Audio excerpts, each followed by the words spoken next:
Yung lockdown ay hindi po nagsosolve ng problem ng ating pandemic. Ito ay nakakapagdagdag sa bilang ng nagugutom. Yung totoong solution dyan ay yung pag-implement natin ng minimum health standard.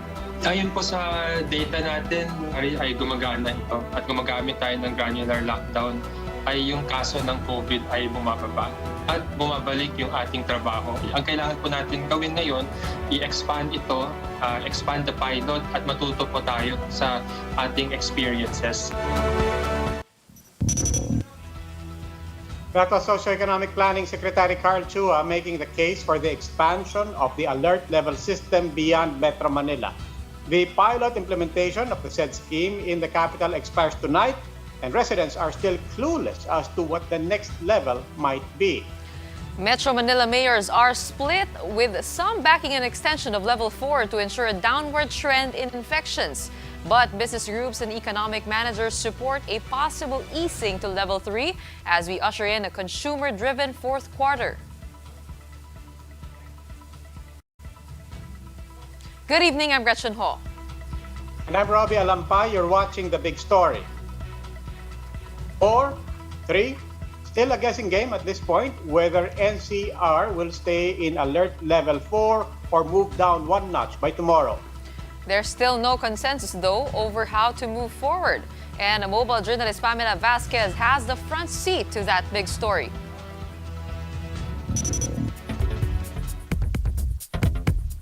It's the last day of the pilot run for the new alert system in Metro Manila, and NCR mayors are split whether or not it's time to move down to alert level 3. Quezon City Mayor Joy Belmonte says while there's been a downtrend in new infections, another week of alert level 4 is best. That would ensure that this downward trend is sustained rather than just being a fluke. The Octa Research Group has also recommended an extension as hospitals remain full.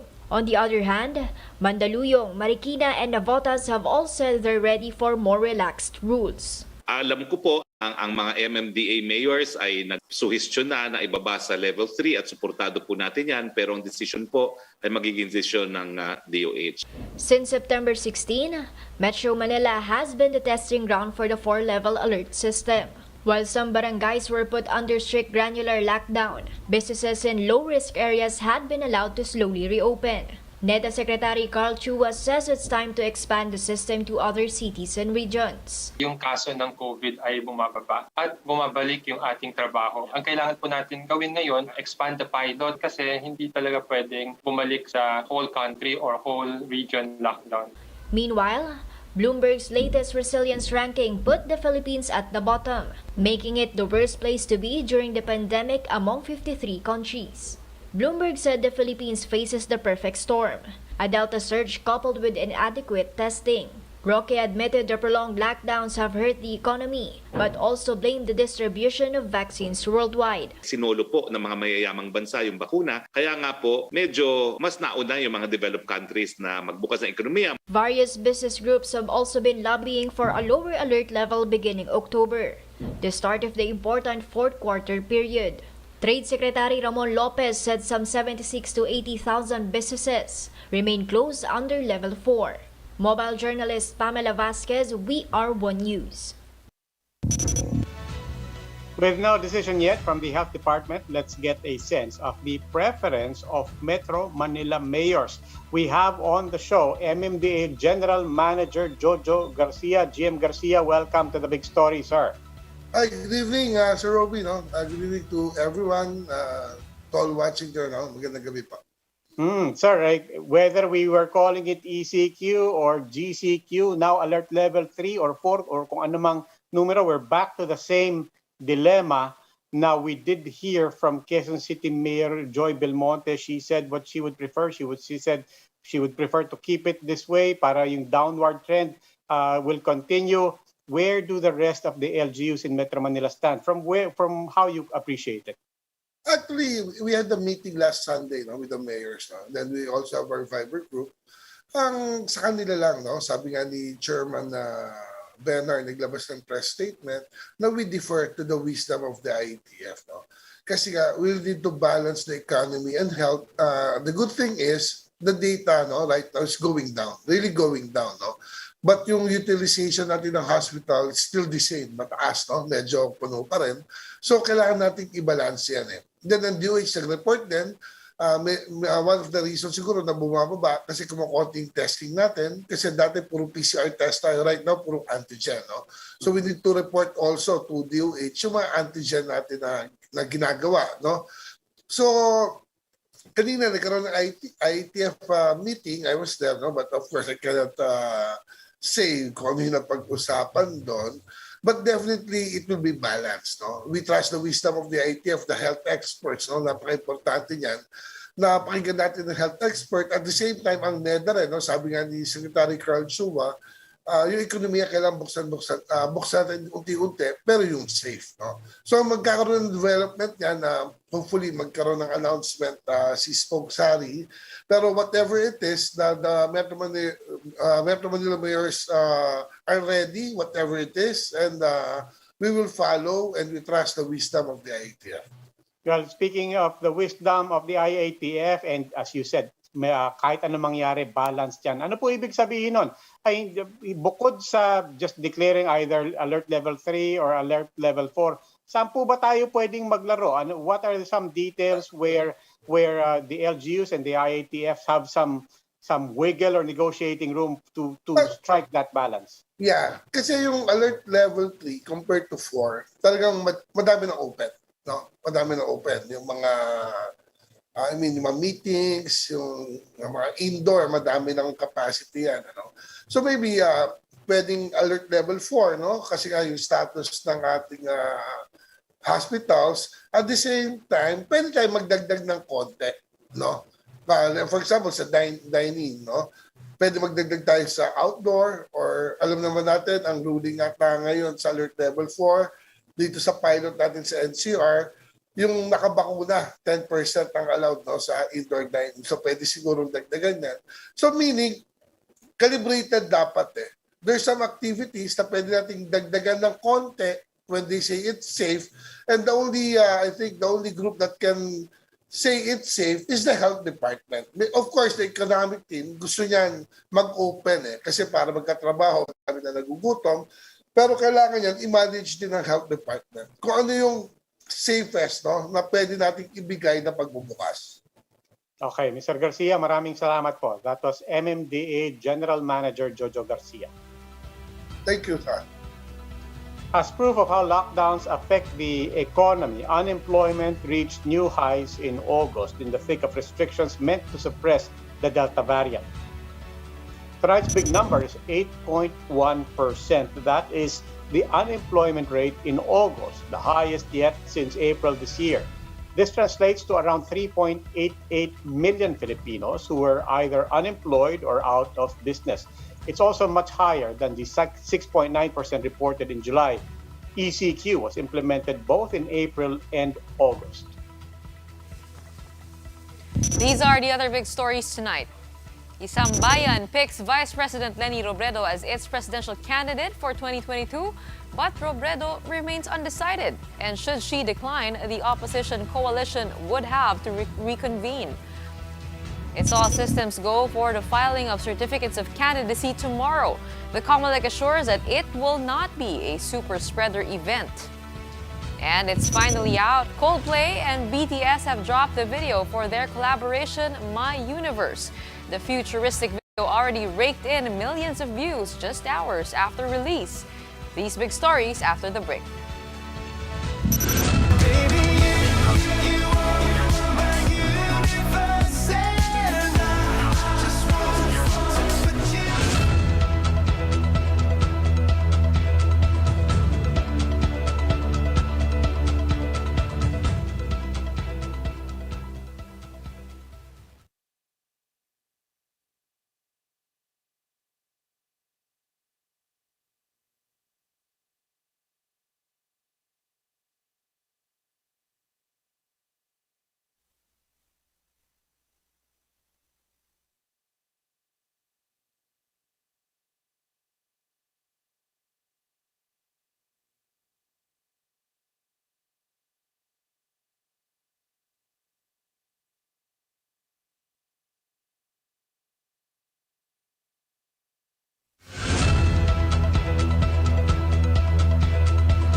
Good evening. You're still watching The Big Story. I'm Robbie Alampay. And I'm Gretchen Ho. The Isang Bayan Coalition finally reveals its presidential bet for the 2022 polls, Vice President Leni Robredo. But is this endorsement enough to push Robredo to actually run for the highest executive post in the country? Camille Samonte has the story. Integrity, clean track record, and winnability. These are what Isang Bayan considered when they chose Vice President Leni Robredo as their standard bearer for the 2022 elections. Isang Bayan convener and retired Supreme Court Associate Justice Antonio Carpio said Robredo got an overwhelming majority of member votes.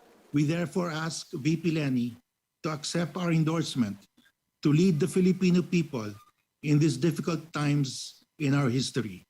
We hope that she will accept the challenge and the filing of candidacy will be October 1 already, up to 8. So we expect her to give us her decision very soon. Thank you. The coalition is not concerned even if Robredo placed 6 in Pulse Asia's latest survey on voters' preference.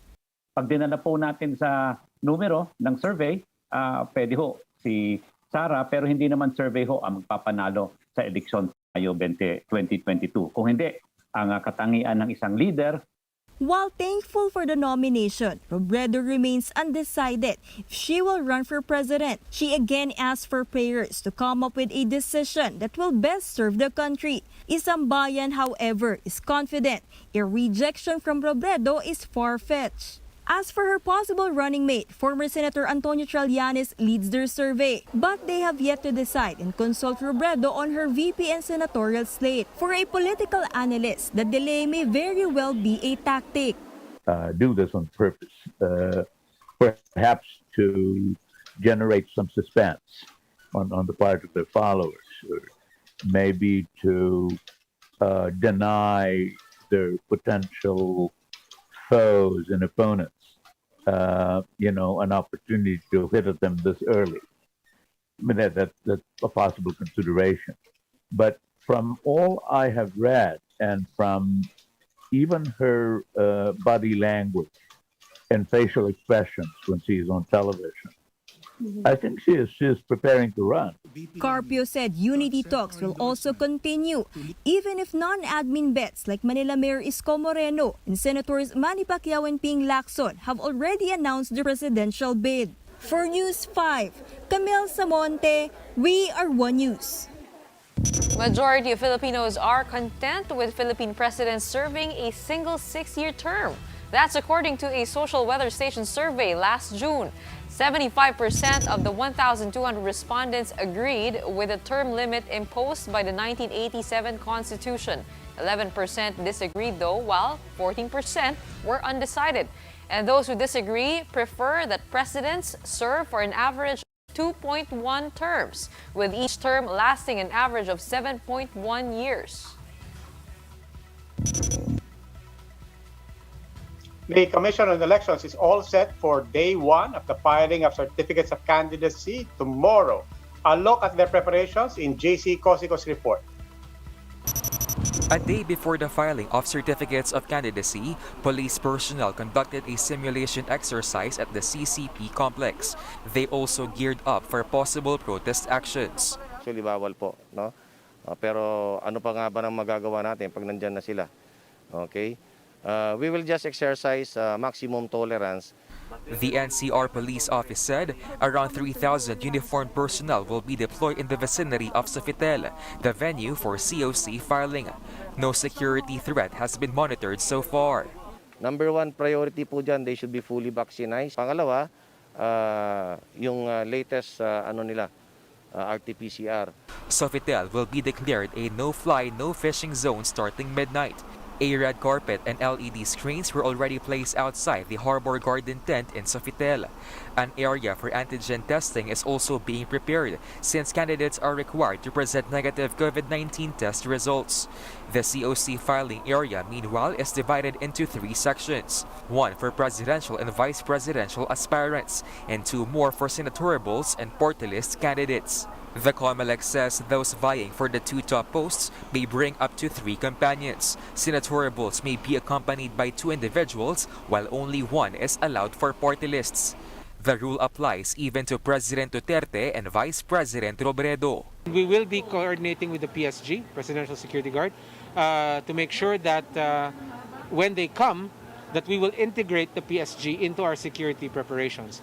But they will not be technically companions. The COMELEC assures the COC filing won't be a super spreader event. The tent itself is wide open. It's well ventilated. There are filters in the air conditioning system. The MMDA, for its part, will enforce a one-way traffic scheme around the CCP complex beginning 5 a.m. on Friday. Motorists are advised to take alternative routes. For News 5, JC Cosico, We Are One News.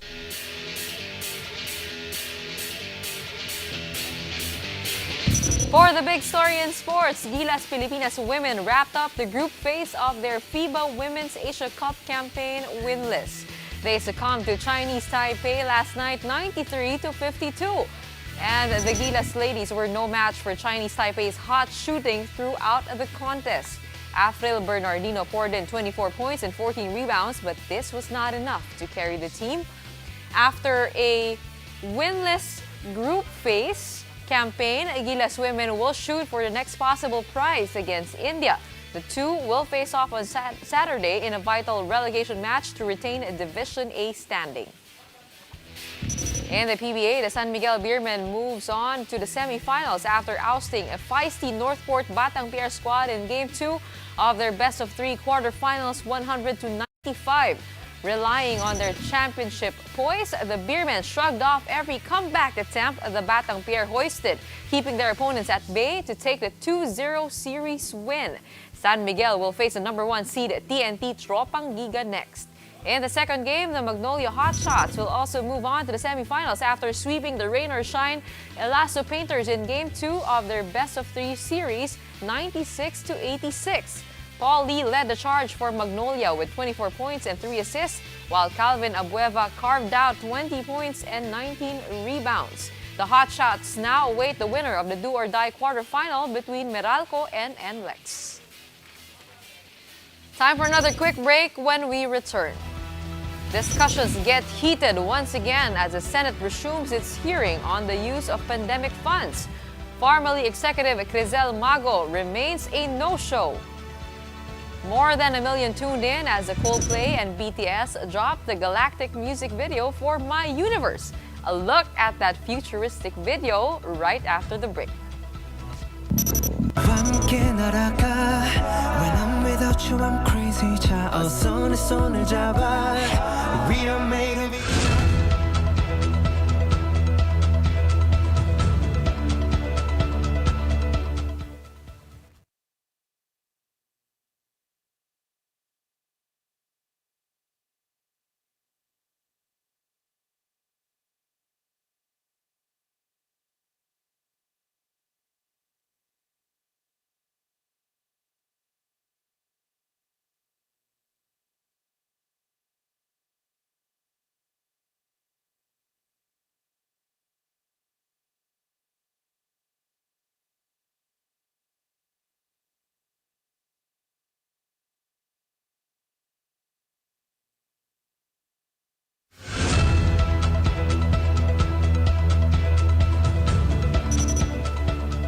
Good evening. You're still watching The Big Story. I'm Robbie Alampay. And I'm Gretchen Ho.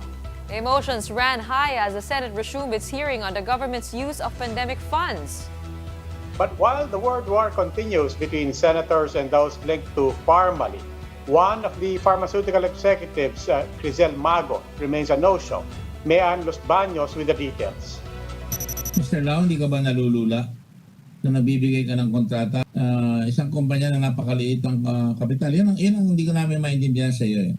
Mukhang matalino ka naman. Mukha lang. Former Budget Undersecretary Lloyd Christopher Lau once again caught the ire of senators during Thursday's Senate hearing. Tension escalated after he allegedly raised his voice against Senator Risa Ontiveros.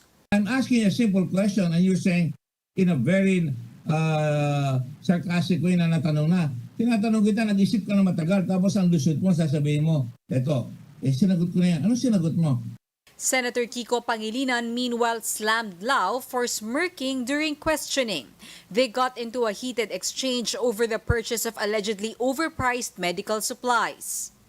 Mr. Lau, are you smirking? No, Are you no, smirking, Mr. Lau? I'm smiling, Mr. Chairman. So what's funny? What's funny? Why is it funny? Yeah, if I find it humorous, Mr. Chairman. It is not humorous when you overprice, Mr.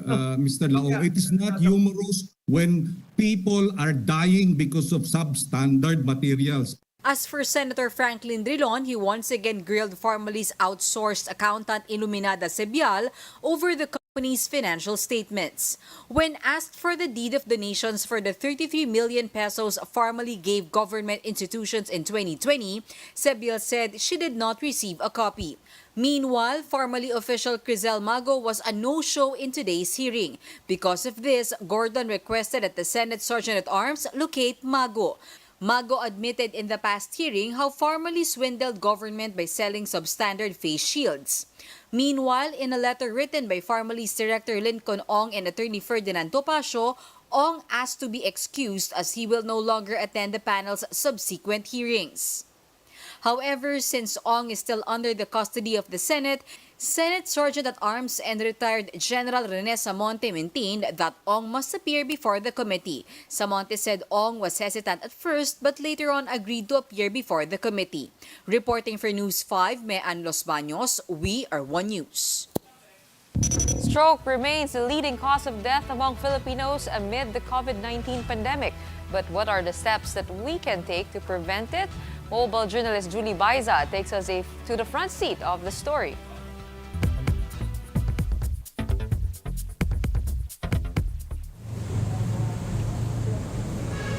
2020 might be a pandemic year. But last year, stroke was the third leading cause of death in the country, according to Philippine Statistics Authority data. It also a leading cause of death worldwide, says the WHO. Ang nangyayari kasi sa stroke, parang yung mga blood supply, no, papunta sa brain, nagkakaproblema. Ischemic stroke is the most common here. Dr. Lokin says there is a stroke risk for patients with hypertension, diabetes, long history of smoking, and uncontrolled levels of cholesterol. Kung titignan mo, ang pinakamataas pa rin na o pinakamadalas na risk factor sa Pinoy, sa Pilipino, na pwedeng maging sanhi ng stroke, high blood pa rin, hypertension pa rin. Its effect depends on which part of the brain it hits. It may affect vision, including nerves responsible for strength and balance. This is the reason patients might experience loss of or impaired movement. In assessing stroke symptoms, remember the acronym FAST: face, arm, speech, and time. A patient might have a crooked expression, a weakening arm or hand, or a change in speech. Time, meanwhile, means a patient must be rushed to the nearest hospital. Stroke, while scary, can be prevented in many ways. Number one, diet. Importante yan, no? In secondary prevention for stroke, Dr. Lokin says do not wait for stroke to reach higher risk before taking care of one's body. Regular exercise and a balanced diet is the key. As always, prevention is better than cure. Mobile journalist Julie Baiza, we are One News. In an unprecedented move, YouTube will be blocking all vaccine misinformation content from its platform. The new policy involves a crackdown on videos not only against COVID-19 shots, but also other established and approved vaccines. According to Reuters, YouTube will also be banning channels associated with prominent anti-vaccine activists. The move comes amidst criticism that social media platforms are not doing enough to stop the spread of misinformation.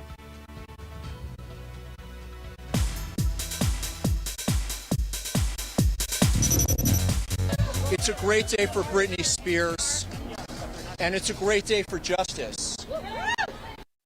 Britney Spears is finally free from her father's control after more than 13 years. A Los Angeles judge suspended Jamie Spears as her conservator. Since 2008, Jamie has taken charge of Britney's $60 million estate and her personal affairs. The judge also appointed a temporary conservator, a certified public accountant nominated by Britney herself.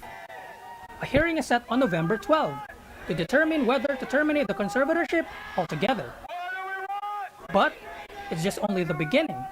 Jamie is expected to turn over all conservatorship documents following a suspension, and Britney's lawyer Matthew Rosengart wants a top-to-bottom look at him. Rosengart believes they'll find evidence of corruption and worse. The lawyer also cited a recent New York Times documentary in which Jamie had allegedly hired a security firm to secretly monitor Britney's phone. The firm had also allegedly placed audio recorders in her bedroom. Nick Garcia, We Are One News. Coldplay and BTS just dropped the much-awaited music video of their out-of-this-world collaboration, My Universe.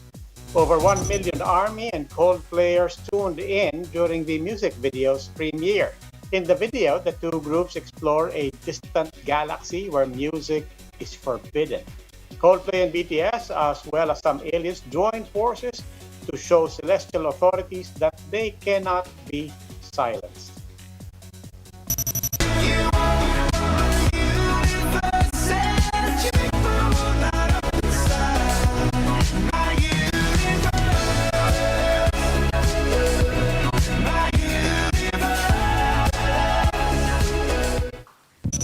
Very relatable video. I mean, we can imagine ourselves in that universe virtually, right? Parang footloose lang ang peg. Kaya lang, I don't know if you're old enough to know that reference. I heard it from my mom. Joke lang. joke lang. No, it's good na to always, have these good news about BTS. And speaking of good news and viral things, I mean, yesterday I was hosting the PVL Moments Awards, and I just want to congratulate the organizers of that, Signal TV, Puso Pilipinas, One Sports, for holding a successful first conference of the Premier Volleyball League. At yun nga, nag-award tayo ng maraming mga volleyball players at talagang dinumog din yung ating live show. Bukas naman, Robbie, magkakaroon din tayo ng Asian Volleyball Conference Club Championship. Magsisimula na po yan at mag-live din po yan sa One Sports. I know you must be very happy, Gretch, that you're not only part of it, but you're seeing the growth of volleyball sa Pilipinas. For sure, very, very good news. And we hold on to that in this pandemic. That wraps up today's big story. Catch us again tomorrow at 8 p.m. on Signal Channels 8 and 250. Please like our Facebook page, One News. For more in-depth analysis, visit our webpage, onenews.ph. Mask on. Wash hands. And stay safe, Philippines. I'm Robbie Alampay. And I'm Gretchen Ho. We are One News. Have a good evening.